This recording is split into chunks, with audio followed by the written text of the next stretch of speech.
Hello and welcome to the Simplify webinar series. I'm David McBee, Director of Training. This month, I'm excited to have a conversation with you about addressable targeting. Now, here's the thing. I know we've done webinars on this topic already, but A, it's been a minute since those webinars were published, and a lot has changed. And B, we've got some clarity about what makes our addressable product different or special in the marketplace. To that end, my goal will be to really share with you today some of the highlights of addressable targeting so that you can go out there and knock your advertisers' socks off.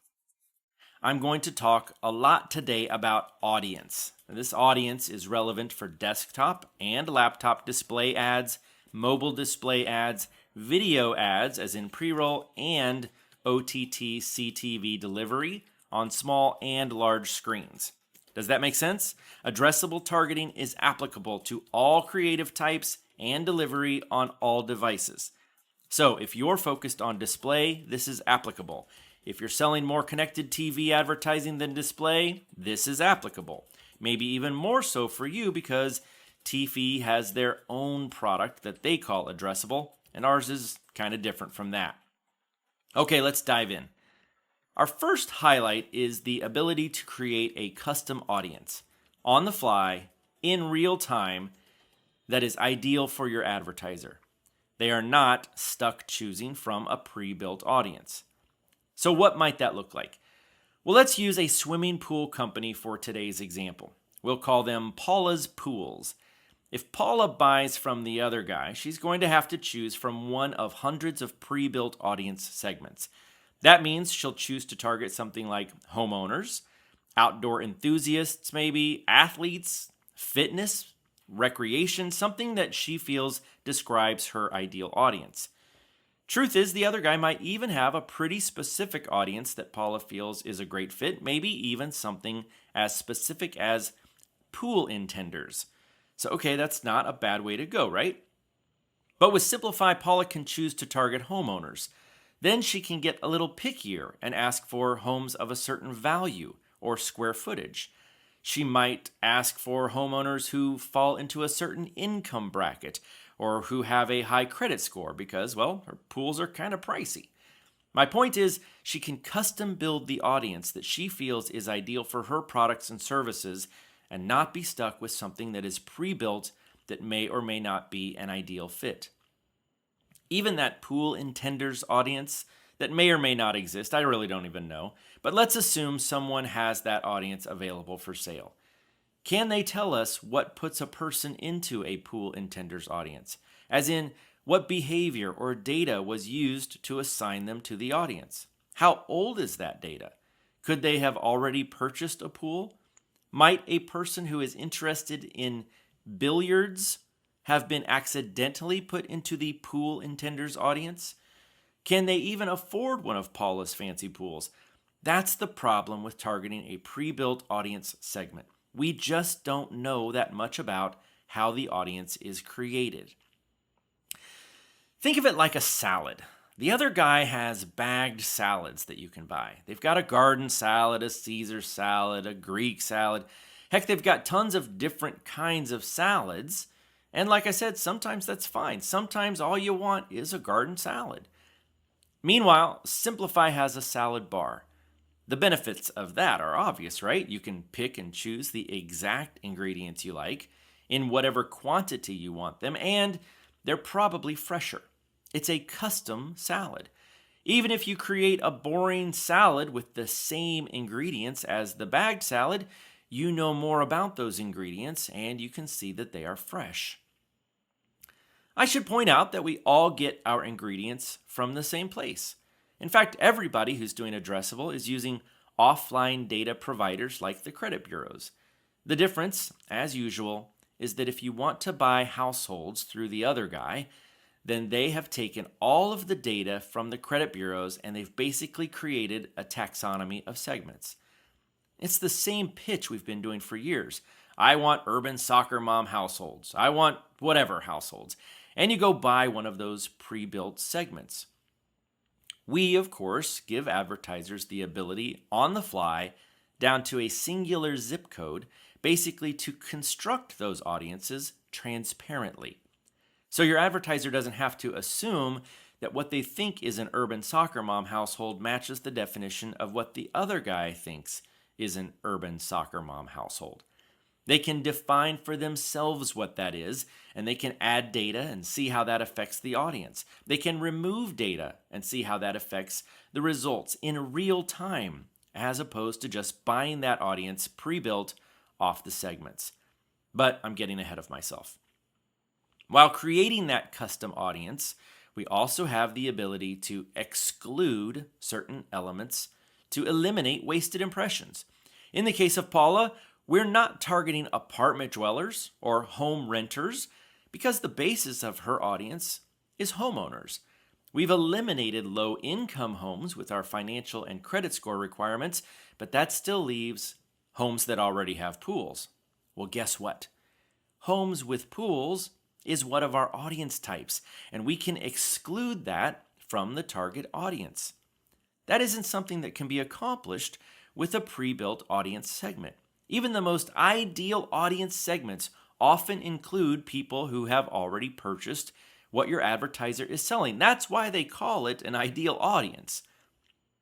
Now let's revisit our salad analogy. You might say, well, that garden salad sounds almost perfect, but it has green peppers in it. If only I could get all those other ingredients, but not the green peppers.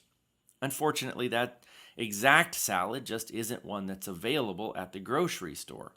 Of course, if you head on over to the Simplify Salad Bar, you can build your perfect garden salad with all the same ingredients, minus those awful, nasty green peppers. You can even modify it a bit and add some additional ingredients that aren't normally in a garden salad. Who here likes avocados? I do.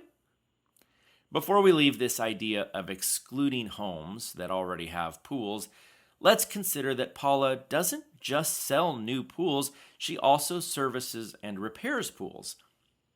That means we could create a completely separate campaign for her with creative that is aimed at pool owners, and her audience would be all green peppers. I mean, all pool owners.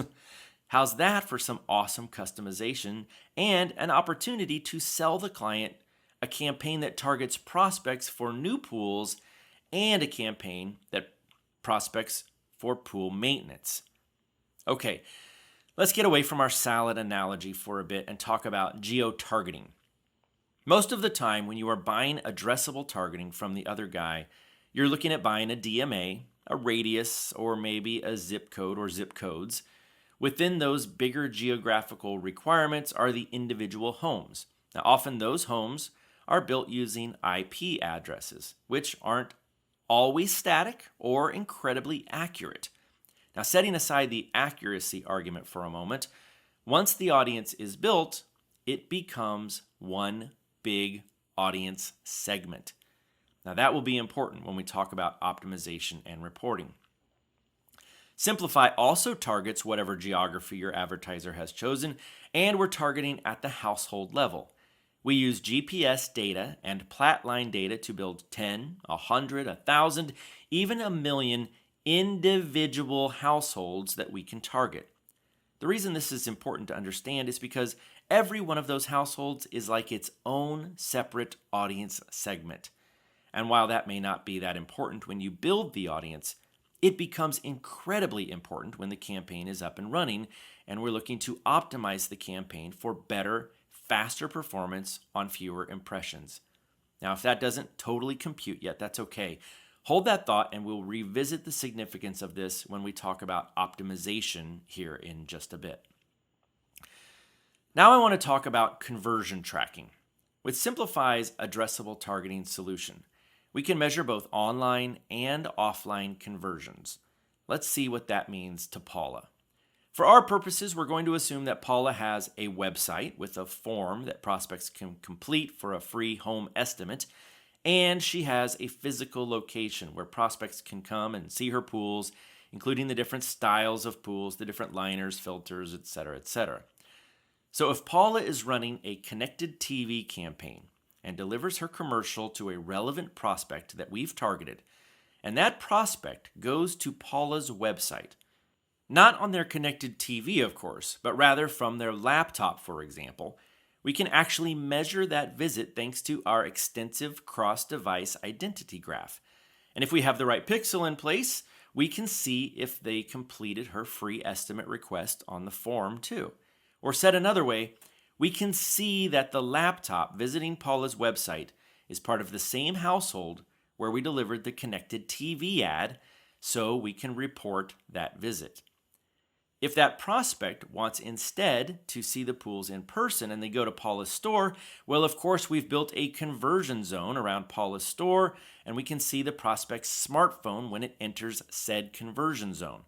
Of course, we know the smartphone is from the same household where we delivered the CTV ad because, again, we have that cross-device matching ability.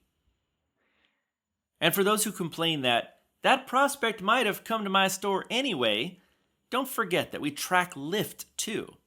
It's pretty special that not only do we track the store visits of those to whom we showed our ads, we also track anyone in a target zone.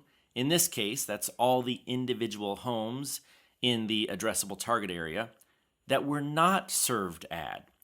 So if, say, 1 out of 100 people who were in the target area but didn't get served an ad convert, that's a 1% natural conversion rate. People who would have naturally visited the advertiser's location. Then let's say that 2 out of every 100 people who were in the target area and did get served an ad convert. That's a 2% campaign conversion rate. Or said another way, people who are served ads are twice as likely to convert as those who aren't. That is powerful information to evaluate the effectiveness of the campaign. Next, let's talk about Simplify's Unified Identity Graph. And we're going to get a little in the weeds here, but I think we can get through this together. If you're multitasking, now is not the time. I need your full attention. Close Facebook or whatever. Okay. So at Simplify, we build all of our capabilities in-house. You guys know that. Besides being a DSP or demand-side platform, that's an entity that makes it possible for advertisers to purchase ads in the programmatic environment on ad exchanges. Simplify is also a DMP, or data management platform. We are partnered with and get billions of raw data elements from hundreds of thousands of websites and other sources. This allows us to have a unified identity graph for planning, execution, and attribution. Meanwhile, the other guys leverage third-party identity graphs and modeling data. Or said another way, we start and end with all of the same device IDs, which allows us to follow them from start to finish with very little loss of the devices. It's like we built all the plumbing and control all the pipes. Now, Simplify is in good company here, by the way, because both Google and Facebook also have unified identity graphs. We see this as a real highlight of our addressable targeting and something that should give you and your advertisers a great deal of confidence in our product. Now, I've hinted here and there that optimization is a real differentiator, so let's dive into that. By doing our identity graph the way we do it, which is at the household level plat ID for these individual households, rather than buying the pre-built segments from the data providers, we're curating the data. It's the difference between buying a bunch of homes that I have to optimize as a group and report as a group versus buying the data and mapping it to our homes, which are individual segments of one. If the advertiser is going through another DSP for their addressable campaign, they're buying, say, 10,000 homes in a segment, then that is one segment. That means they are stuck optimizing all 10,000 homes as a whole. At Simplify, those same 10,000 homes would be like 10,000 individual segments. The idea is that we should be able to bid, report, and optimize to produce better performance faster with that kind of control rather than bidding up all 10,000 households or bidding down all 10,000 households. We're talking household level control versus segment level control. It's the same thing as unstructured data versus segment control. It's just at a household segment level. It all comes down to more precise targeting, higher reach, faster access to real-time attribution data. And part of our argument here is that the other guys have basically done what they've always done. Most of them use a third party for the audiences, unless they too are a DMP. Some of them outsource the targeting, and nearly all of them, if not all of them, outsource the attribution. They're stitching all those outsourced elements together, and there are consequences for that. The consequences impact precision, speed, and reach. You cannot do what they do on a small spend campaign because the level of partnerships dictate that they've got to be a certain size to perform. Then there's the rolled up reported insights. That's just segment level reporting versus our Zip+4. By the way, let's talk about Zip+4 for a minute. It's defined as a mail route, basically. So your first thought might be, okay, that's a neighborhood. But did you know that in many cases, Zip+4 is as granular as which side of the street is converting better than the other? Zip+4 can be a floor designation in a multi-floor building. I think that's a real distinction. Imagine saying to an advertiser, how would you like to do a 17 million household television campaign in 14 markets optimized to an online conversion event or foot traffic to multiple locations and be able to define which side of the street converts better than the other? Are you kidding me right now? Shut up. You're not going to get that level of insight in a campaign that is DMA level campaign or segment level campaign. And so many of the companies that are doing anything associated with household level targeting are really doing these kind of DMA level audiences or something like that. Now, one of the things you might hear from an advertiser is that it's just a lot easier to go buy a pre-built audience segment from the other guy. And we get that. It's really a conversation about quality versus speed and ease of use. We're trying to speed up the process, but the consequences of generalizing the audience and taking steps to just minimize an audience into a two-word name, like urban moms or whatever that happens to be, the consequences of that are significant as accountability for those dollars increase, right? And one of the biggest things that an advertiser loses when they opt for the convenience of targeting an audience segment is transparency. Knowing what data goes into creating an audience is important. To demonstrate that, let's revisit my salad analogy. Remember this slide? These represent those prepackaged audience segments that the other guy has available. You can't pick and choose your ingredients, and there's a lot of information on freshness, or what we call recency of the data. If we're honest, most of us will probably admit to buying a salad this way. It is convenient. And honestly, the experience is okay. No, it's not a custom or a fresh salad that you could get from a salad bar, but it's sure a lot easier to grab and go, right? The problem with this analogy is that it falls a little short because prepackaged salads come in clear bags and have expiration dates on them, so you feel good about the freshness. But if we were to make this analogy a little more accurate, we'd actually have to compare the Simplify salad bar to salads that are in black plastic and don't have a date on them, and all you have to go on is the name of the salad to decide if you want it. There's not even an ingredient list. That's more like a third-party audience segment.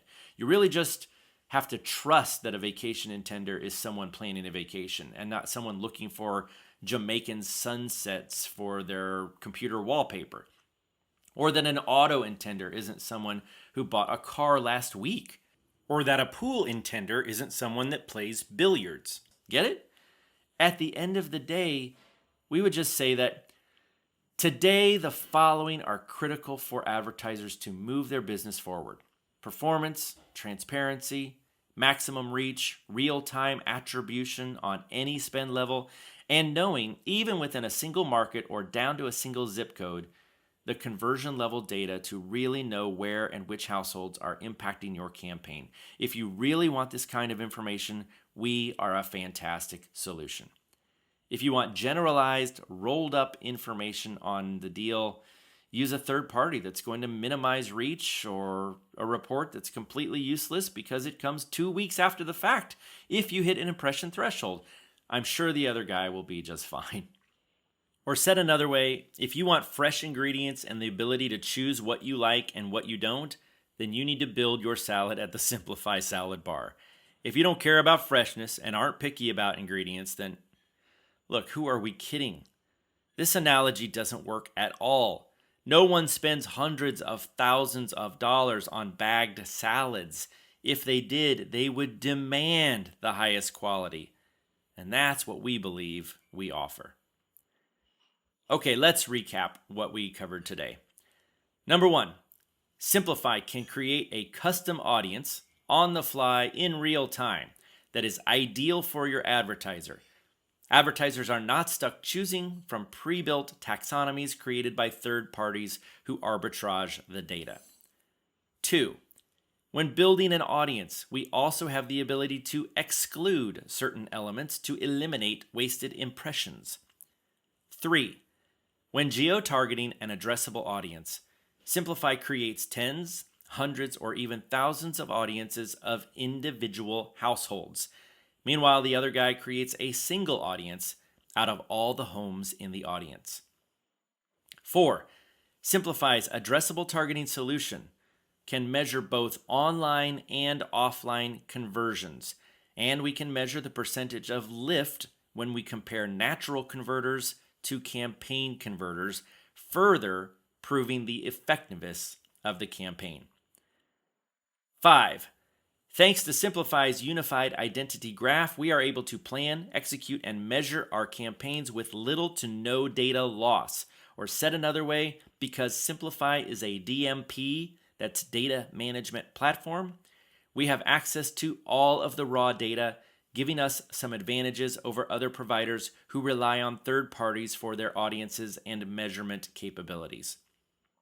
6, because everything is built in-house and kept in an unstructured format, Simplify is able to optimize audiences in a way that most other providers cannot.